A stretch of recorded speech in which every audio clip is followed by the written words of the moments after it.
million for $2 a share.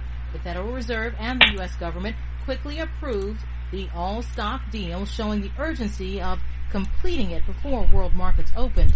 Earlier on ABC This Week, Treasury Secretary Henry Paulson said the Fed stepped in to keep Bear Stearns afloat for the sake of the country's financial stability. When you go through a period like this, the policymakers need to balance various consequences.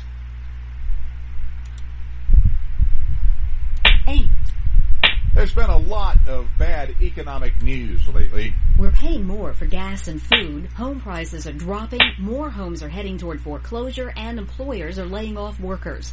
Many of us are worried about the future, and it shows in a new survey that finds our confidence in the economy at a 5-year low. That may cause us to keep a tighter hold on the pocketbook, say experts, and that would be bad for the economy. What about that tax rebate money Washington's sending many of us, hoping we'll spend it? Maybe a plasma TV or new clothing? The early indications are we're using it to buy basics, like food. Rita Foley, Washington. 9. The price of crude oil closed at a record $141 a barrel today. An oil analyst in Houston says the basic economic principle of supply and demand is driving up the price. Globally, crude oil production has been flat, but crude oil demand has continued to grow. Dan Lippy says oil prices will eventually come down, but probably not very soon. My guess would be that it's not too likely that we're going to see a significant decline in prices in the next 6 months.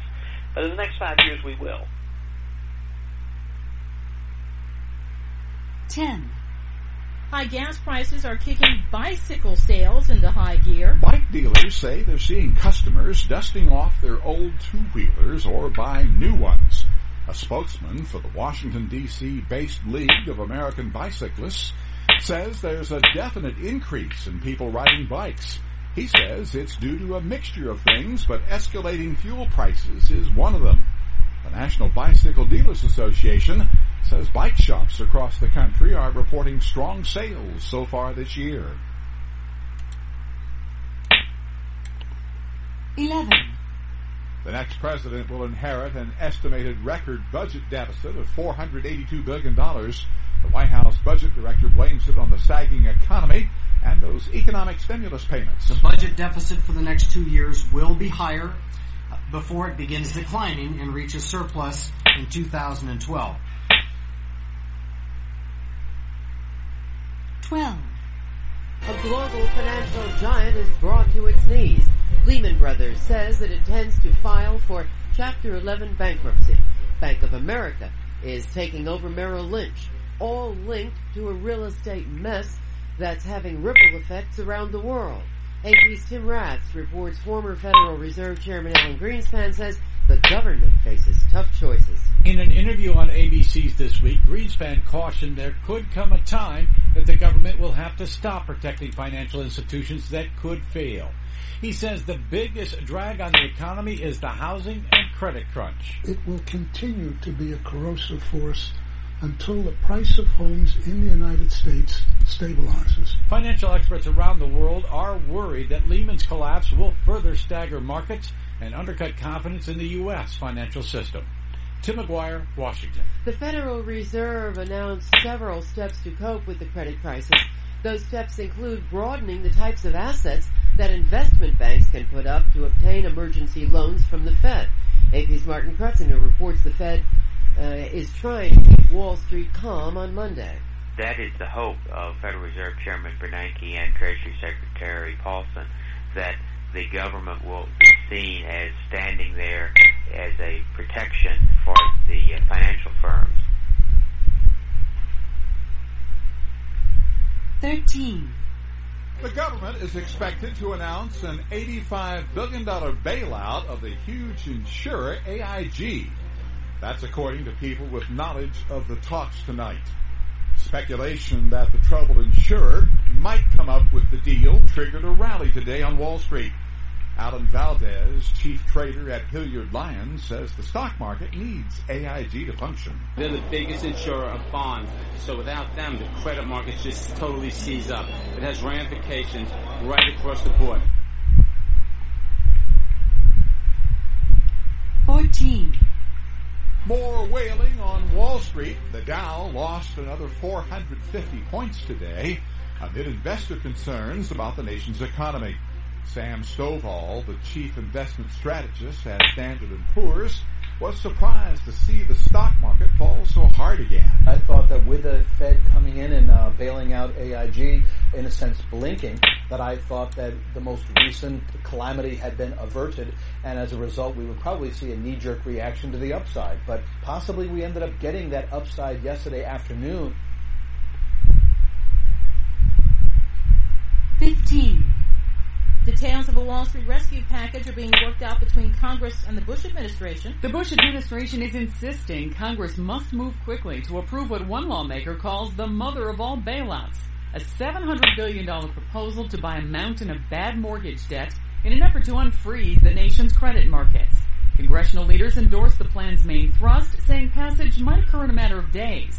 But they say it must be expanded to include help for people on Main Street, as well as big Wall Street financial firms who've lost billions through bad investment decisions.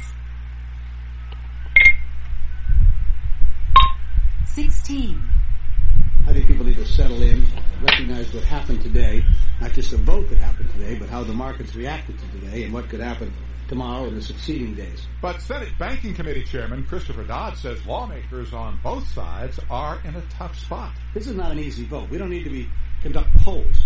Our constituents are not happy about this, and rightfully so. Rejection today of a $700 billion bailout bill sent shivers down the spines of investors on Wall Street. After the bailout package failed in the House, the Dow Jones Industrial Average had its worst point loss ever, 777 points, 7%. The Standard & Poor's 500 lost nearly 9%. The NASDAQ index lost more than 9%. Steve Goldman watches the market at Wheaton & Company. Politics at its finest.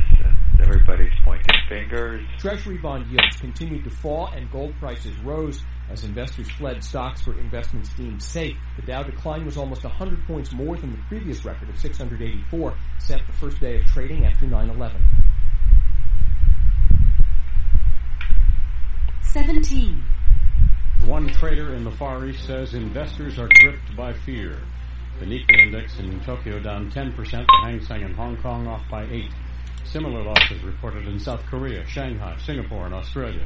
For the Dow, the loss is nearly 21% in value in the past 7 sessions. 18.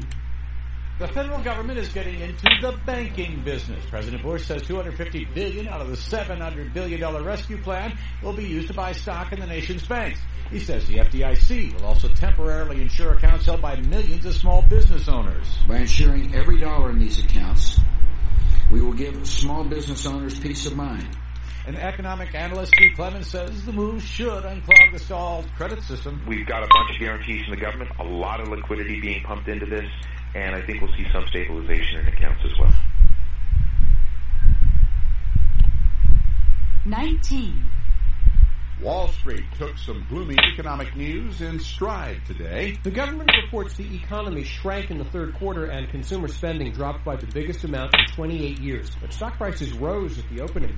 Veteran trader Bernard McSherry at Catone & Company says as bad as the numbers were, they didn't come as a surprise. GDP is expected to decline, and certainly every household in America has had a conversation around the dinner table in the last couple of weeks about cutting back on their spending. In fact, the 0.3% shrinkage in the gross domestic product was a little less than economists had forecast. The government also reported Americans' disposable income fell in the quarter just half by the largest amount in at least 61 years.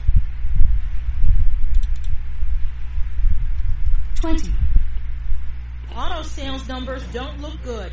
Standard & Poor's analyst Ephraim Levy says with the economy the way it is, people are afraid to buy. It doesn't matter whether you're a Detroit 3 member or a foreign brand, you're still going to have negative sales trends. Demand for vehicles is at the lowest it's been in more than 26 years. GM and Chrysler say sales in November dropped more than 40%. Ford sales are down 31%. Toyota, Nissan, and Honda each say sales dropped more than 30%. 21. Uncle Sam's going into the car business. Legislation is being drafted to provide $25 billion in emergency loans to the troubled auto industry. The money would be in exchange for a government stake in ownership of the Big Three. The pleas to do something have ranged from Michigan lawmakers to President-elect Obama. But Treasury Chief Henry Paulson says President Bush doesn't need convincing about how important the auto industry is. It's a critical industry. It's critical to the country. White Press Secretary David Pino says the administration's open to ideas on helping car makers avoid going belly up. If we can do that, we certainly will. However, she says Congress must take the lead on any bailout, adding the $700 billion financial rescue is for credit markets, not Detroit.